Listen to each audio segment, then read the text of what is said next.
Soon arriving on this service is the special excursion to Parsley Siding.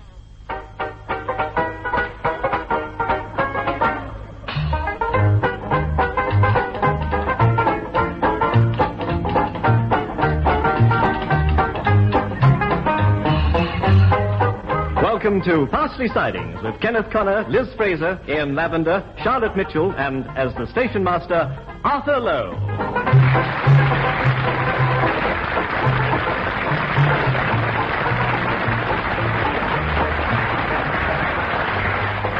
Running a country railway station is a constant round of practical problems.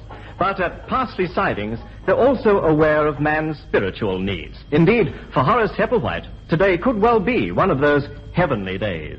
Miss Simpkins, the vicar is calling to see me. I imagine he's calling to solicit my help with the village concert. He's left it rather late. It's Saturday week. I shan't need much rehearsal. No doubt he'll want my usual recitation. There's a little yellow headlamp on the 8:15 to Crewe. All 98 verses, Mr. Hepplewhite? Of course. I wonder who else the vicar is having in this year's concert. Oh, well, actually, he's asked me to appear. You, Miss Simpkins? I'd play the mouth organ. I never knew you had a musical bent. Oh, yes. I started off playing the piano accordion, but as I grew bigger, I had to give it up. So there will be two from our station in this year's concert. For Mr. Hepplewhite, Bert will be conjuring and Percy Valentine telling jokes. Do you mean you three have already been approached by the vicar? Yes, Mr. Hepplewhite, last week. Curious. I wonder why he left me to last. And imagine letting Valentine tell jokes. One can only hope that the battery has run down in Miss Fisher's hearing aid. Where is Valentine, by the way? He and Bert are installing that new Speak Your Weight machine. Do you think that Percy's jokes might be a bit, well... I'm quite sure they will. I trust he doesn't offer us that one about the Scotsman and the two old maids. Really, I think the vicar is most ill-advised. Steady with your aim, Bert, with that. This machine's blooming heavy. Anyway, the Scotsman says to the second old maid, he says, it comes in handy at the Island Games. Hey, do you think the vicar will let you tell that, Percy? Oh, of course he will. He's a man of the world. You know, I've seen him with the Playgirl magazine inside his church weekly. Yeah. Right, this is where the machine goes. Right, to you. To me. To you. Hey, I can't hold it any longer. Help. Hey, don't drop it. What else can I do with it? To me. To you. To you. To you. No. Your weight is 8 stone, 11.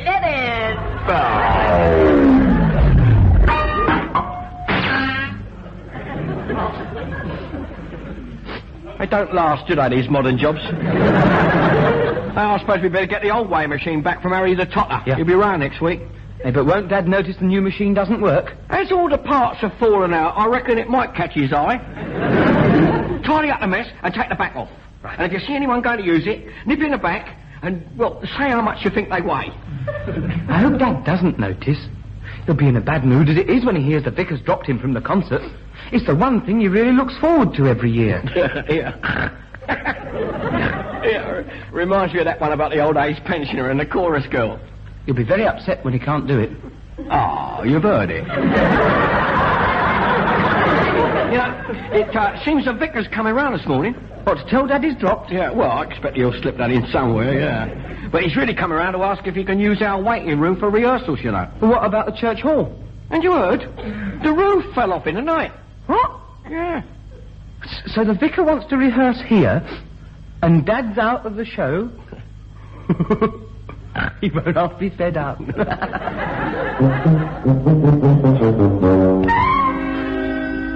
Good morning, Vicar. Come in. It's about the concert, Mr. Hepplewhite. I wondered when you'd get around to me. Well, I know what you wish to ask me, Vicar. You do? And, of course, I am ready to do my bit. Oh, Mr. Hepplewhite, this is overwhelming. How could I refuse? It is the only chance for the public to enjoy it. Surely it is available to your passengers every day. No, Vicar. I have never done it on the station. I beg your pardon. But now you mention it, it could be a good idea. It would certainly attract interest. I could do it over the tannoy. Do what, Mr. Hepplewhite? My recitation. The one you wish me to do at your concert. Oh, yes, Mr. Hepplewhite, all the turns for the concert are already arranged. I had hoped that you might have deduced from my not approaching you that we planned to, release you this year. Release me? I'm not a convict, Vicar. No. I meant that you have given your services so freely for so many years, and we felt it was time to give you a rest.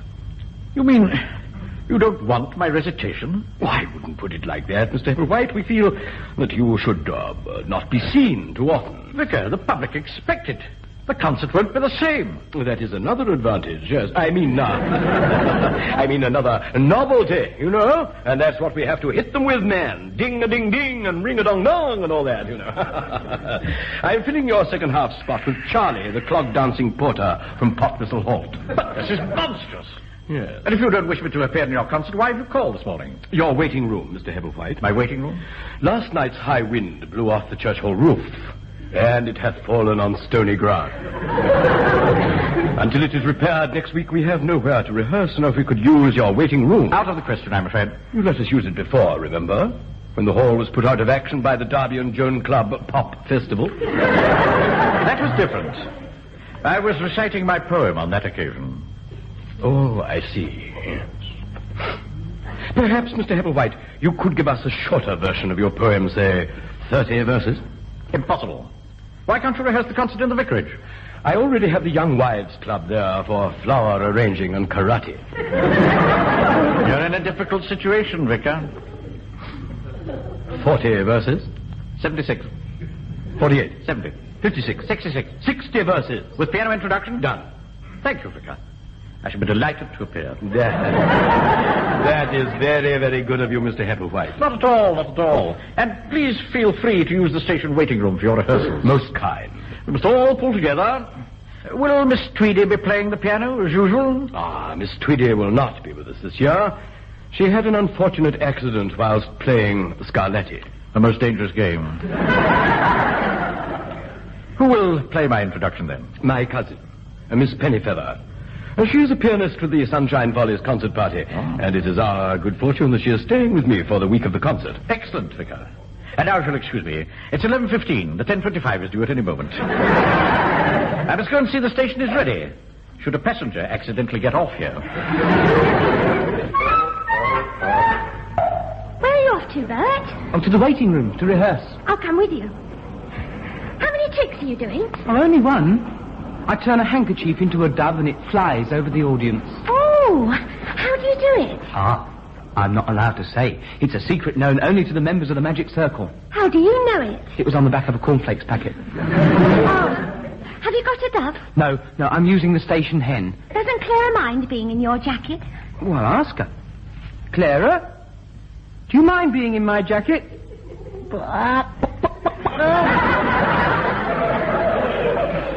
No, she likes it. Of course, it's a bit embarrassing when you're in company and an egg falls out. I think your father's rehearsing his poem. Well, you won't mind us. Come on, let's go in. Oh, Alfred, do not drive tonight, my darling wife did beg. And there's some that say that she's got second sight. Then he fixed his yellow headlamp on the junction far ahead, and he peered from out his cab into the night. That little yellow headlamp's been a damn good pal to me. She's been both brother, son, and trusty friend. Come, put more coal on, Jack. We've a strong wind at our back, and I think we'll nigh touch 20 round the bend. I beg your pardon, Hepplewhite? Yes, Mr. Hepplewhite? Was that your jacket making that noise? My jacket, Mr. Hepplewhite.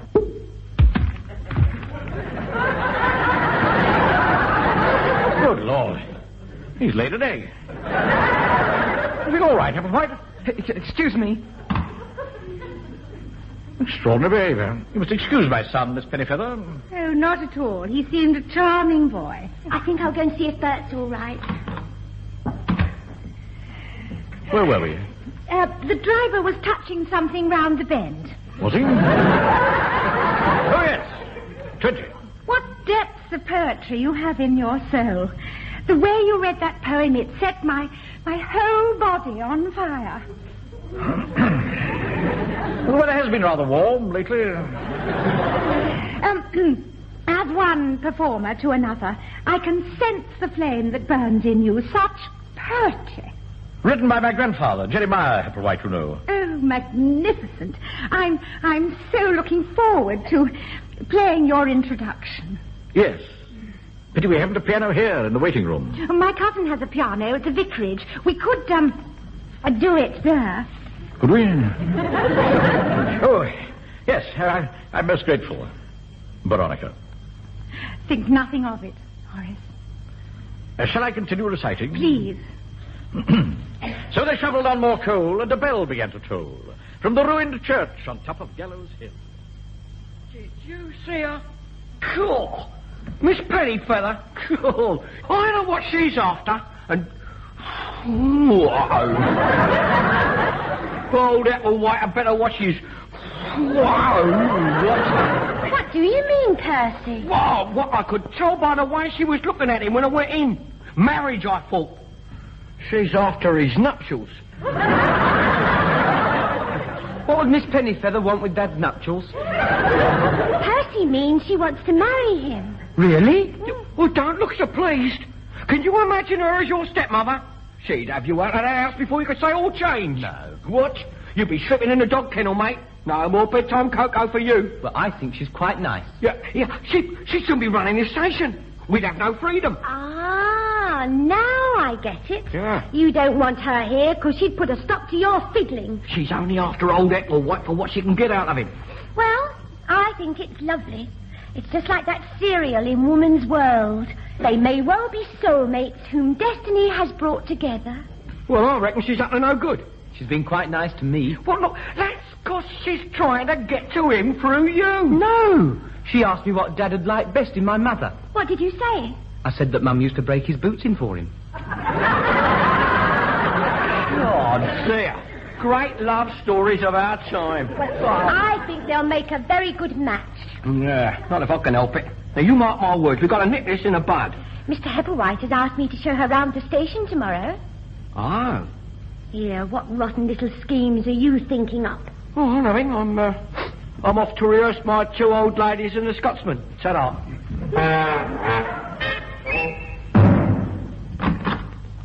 You wanted to see me, Mr. Hepplewhite? Ah, yes, Hepplewhite. Come in and close the door. Right. Hepplewhite.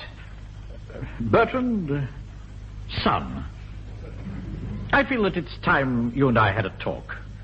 Oh? About us and, well... Yes, Mr. Hepplewhite? Father, my boy. You may call me Father. Yes, Mr. Hepplewhite. Father. Hepplewhite. Bertrand, how would you feel if I... you know? No? No, of course not. If I... Well, people would talk, of course. True. But what if they do? Yes. I want you to know that if I do it, I'm doing it for you. Well, not entirely for you, partly for me, but for you through me, and for you as you as well. Thank you. You see, Bertrand, there comes a time for every man when he realizes that there is something in life he isn't getting. Oh?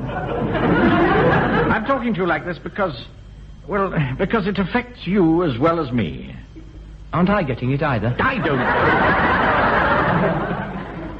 You do know what I'm talking about, Bertrand?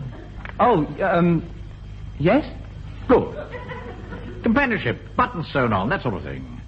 And just because there's snow on the funnel, it doesn't mean that the old boiler doesn't get hot. Around the collar. In brief, Bertrand, it might happen that I would... I'd certainly like to. That is, if you don't mind. Mind what? Mind it. No, I don't mind it. Good. Bertrand, my boy, thank you for those kind words. I wish we could always talk as freely as this.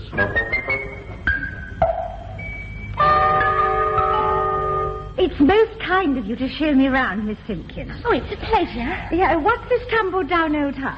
This is Mr. Bradshaw's signal box. Oh. And this is our signalman, Mr. Bradshaw. Miss Gloria! Hello! There's two of you. This is Miss Pennyfeather. Oh, Pleased to meet you, Miss Merryfeather. How do you do? Yeah. Actually, it's Pennyfeather. Penny. You'll be all right. There's one round the back of the signal. Miss Pennyfeather's playing the piano at the concert. Staying where? Playing the piano. Oh, staying in the piano, right? Well. Many other people living there, Miss Pennyfeather. Did I? Sorry, it must be the onions. Mr. Bradshaw seems to be rather deaf, Miss Simpkins. Well, yes, it's his ears, you know. Tell Miss Pennyfeather about your points. Pardon? Your points. The button keeps coming undone. I'm sure Miss Pennyfeather would like to see you pull a few levers. Lives in the piano, right? Well, yeah, I tell you what. What? Perhaps you'd like to see me pull a few levers. Oh! First, I take hold of a lever with one hand only. And what about the other? I don't get so much of it these days. Now then, I'm all set to go. Oh, how fascinating. Here, now, let's pretend there's a train coming along, right? Oh, there is a train coming, Mr. Bradshaw. Just for a joke. We'll pretend we're sending our imaginary train into the washhouse. Oh, no, Mr. Bradshaw. There we are.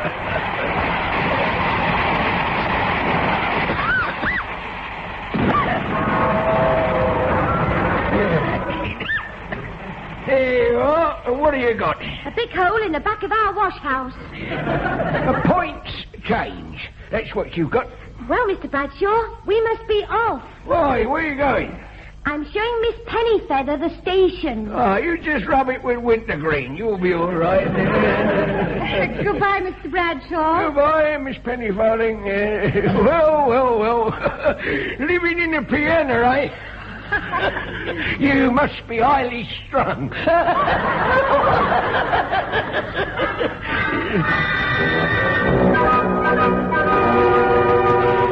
I roll up my sleeve. See, nothing up my sleeve. Just these new laid eggs. I wave my wand, and in a moment a bird will appear. Hey, presto! Hello, Bert. Oh. Hello, Gloria. Good morning, Bertrand. Oh. Hello, Miss Pennyfeather. Miss Simpkins is showing me round your little station. Ah, well, this is the booking office. Oh, how interesting. And you take care of all the tickets, do you? That's right. What a responsibility. Mind you, I don't have to write the date in with my ballpoint anymore. We're fully automated these days, you know. Are we? Yes, I borrowed this date stamp from the travelling library. You have quite a pleasant view from your window. We must try and impress Miss Pennyfeather, Bert. I'm sure she'd be just right for your father. Percy doesn't think so. I've got a nasty feeling he's up to something. I'm sure this is a happy station. Your father seems such a good organizer. Bert! What? Bert, your dad's had another of his turns. He started eating the coal again. What? Eating coal? Miss Pennyfeather, I did not realise you were here. Or I should not have revealed Mr. Hepplewhite's peculiar affliction. Well, does he have these turns often? No. Mainly when it's full moon. Oh, poor Horace, I must go to him. No, please. If he knows that his secret has slipped from my lips, he'd never forgive me. Faithful old employee that I am. Oh, that poor, brave man. Come along, Miss Simpkins. Let us continue our walk round the station. We may see Horace on the way. Right. I'll show you our new speak-your-weight machine. Good. No, you mustn't. Why ever not? It's a very fragile machine. Don't be silly, Bert. It's brand new. This way, Miss Pennyfeather. What do we do now? You nip through the window and into that machine, or we're in dead trouble. Here we are. The speak-your-weight machine. Isn't it lovely? It's fascinating. Why don't you try it? Mr. Hepplewhite will be ever so pleased if he knows you've had a go on his machine. Oh, all right, then. I'll just drop in my penny. Your weight is 15 stone 10. I beg your pardon? 10 stone 15? Oh, dear. This machine has gone mad. I'm doing my best. Or am I going mad? Here, Miss Pennyfeather, let me help you off it. But I could have sworn that it spoke to me. Well, there's a lot of it about lately. Let's move on and I'll show you my tannoy. But I don't understand. Try not to think about it. Goodbye. Here we are. This is my tannoy booth where I do my announcing and... Percy! Why are you scrubbing the platform with a toothbrush? Oh, Mr. Applewhite's instructions, Gloria. You know how domineering and tyrannical he is. Oh, I didn't see you standing there, Miss Pennyfeather. You mean that Horace makes you scrub the platform with a toothbrush? Oh, not all the time, Miss Pennyfeather. Only once a day. Before I polish the railway lines. Polish the railway lines? But what happens if a train comes along? Mr. Applewhite's given me full permission to lie down between the lines. To avoid being hit. He's very good that way. Percy, stop all this nonsense. Oh, sorry, please. Oh, you touched one of my bruises where Mr. Applewhite beats me. He beats you? Oh, I'm lucky, though. He doesn't beat me as hard as he did the late Mrs. Applewhite. Oh, I hadn't realized Horace was such a strong-willed person. Oh, how I adore dominant men. Oh, no, it's the drink, you see, and the gambling, and all the other vices. Oh, but I can help him fight them. He's passed out. Quiet! Eh? If Horace says you're to scrub the platform, then scrub you will. Oh, You've missed a bit. Where? Over there. Oh, right. Hurry up or you won't have time to polish the railway line. Yes, madam. Oh, what a gorgon. Oh, Thank you for the tour, Miss Simpkins. I shall have to leave you now. I'm needed at rehearsal. How's the show shaping up? Oh, extremely well. Oh, good. Horace's solo will be the high spot. But, of course, I also have great hopes of your contribution. Oh, thank you. And young Bertrand's. It will be a great occasion, Miss Simpkins.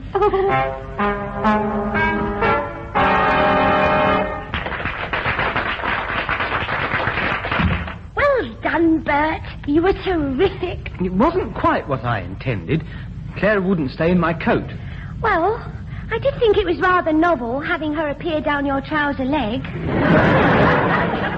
Didn't half tickle, though. Right, it's all right. It's all right for you two. At least you did your acts. The vicar banned all my jokes. I got on stage, said hello, folks, and had to come straight off again. Suppression of liberty, that's what it is. Not so loud, Percy. This dressing room's got very thin walls. They'll hear you on stage. Serve 'em right! Oh! Who's on now, anyway? Daddy's. Oh, blimey, the ultimate deterrent. How long's he been at it? A quarter of an hour. You'd better go and hear him for the last 5 minutes. Someone's got to be on his side. They were racing round the bend, coming into Parsons End, when the engine driver gave a cry of dread. For in the headlamp's beam so narrow was a sight that chilled his marrow, a little child upon the line ahead. Oh, save that little child, came the sound of voices wild, and the driver grabbed the brake with trembling hand.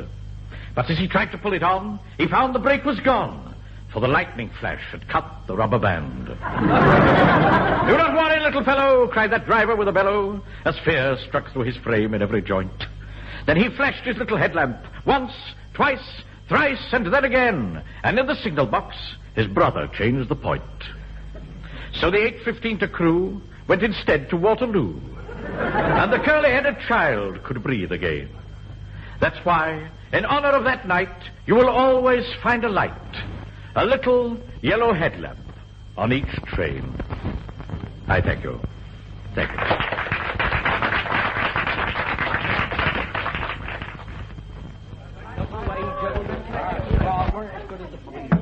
Come in. Veronica, I came to say you played the piano divinely tonight. I did it for you, Horace. Tonight you showed those people what poetry is. Oh, I feel that in some small way I have enriched their lives. Veronica. Yes. This isn't easy for me to... I've been wondering if... That's to say... Yes, Horace, yes. Would you consider...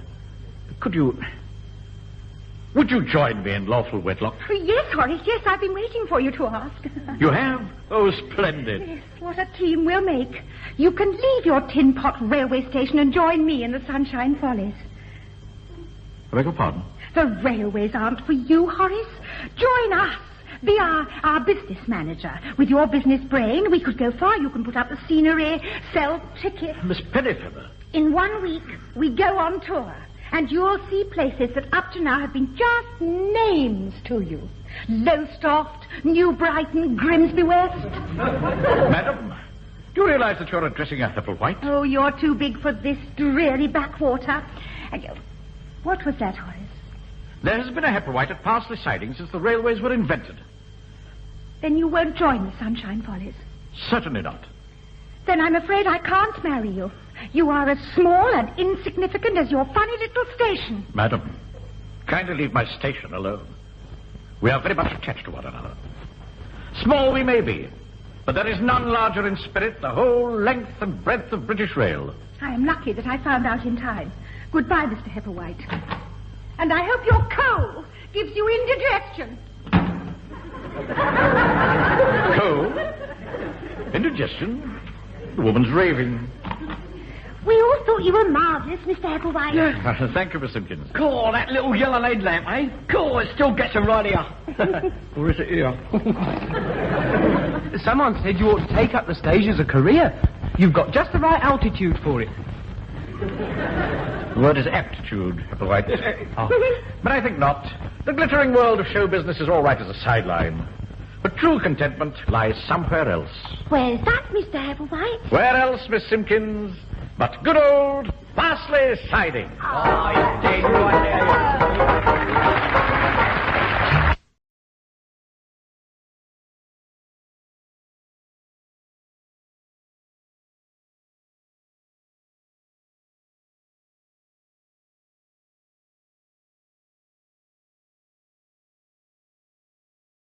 Soon arriving on this service is the special excursion to Parsley Siding.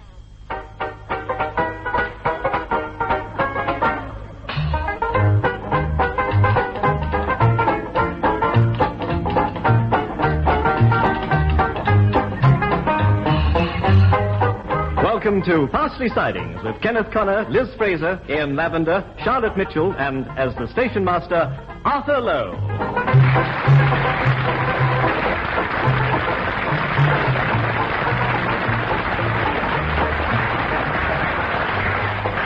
Running a country railway station is a constant round of practical problems. But at Parsley Sidings, they're also aware of man's spiritual needs. Indeed, for Horace Hepplewhite, today could well be one of those heavenly days. Miss Simpkins, the vicar is calling to see me. I imagine he's calling to solicit my help with the village concert. He's left it rather late. It's Saturday week. I shan't need much rehearsal. No doubt he'll want my usual recitation. There's a little yellow headlamp on the 8:15 to Crewe. All 98 Thursdays, Mr. Hepplewhite. Of course. I wonder who else the vicar is having in this year's concert. Oh, well, actually, he's asked me to appear. You, Miss Simpkins? I play the mouth organ. I never knew you had a musical bent. Oh, yes. I started off playing the piano accordion, but as I grew bigger, I had to give it up. So there will be two from our station in this year's concert. 4, Mr. Hepplewhite. Bert will be conjuring and Percy Valentine telling jokes. Do you mean you three have already been approached by the vicar? Yes, Mr. Hepplewhite, last week. Curious. I wonder why he left me till last. And imagine letting Valentine tell jokes. One can only hope that the battery has run down in Miss Fisher's hearing aid. Where is Valentine, by the way? He and Bert are installing that new Speak Your Weight machine. Do you think that Percy's jokes might be a bit, well... I'm quite sure they will. I trust he doesn't offer us that one about the Scotsman and the 2 old maids. Really, I think the vicar is most ill-advised. Steady with your end, Bert, will it? Cool, this machine's blooming heavy. Anyway, the Scotsman says to the second old maid, he says, it comes in handy at the Island Games. Hey, do you think the vicar will let you tell that, Percy? Oh, of course he will. He's a man of the world. You know, I've seen him with the Playgirl magazine inside his church weekly. Right, this is where the machine goes. Right, to you, to me, to you. Hey, I can't hold it any longer. Help. Hey, don't drop it. What else can I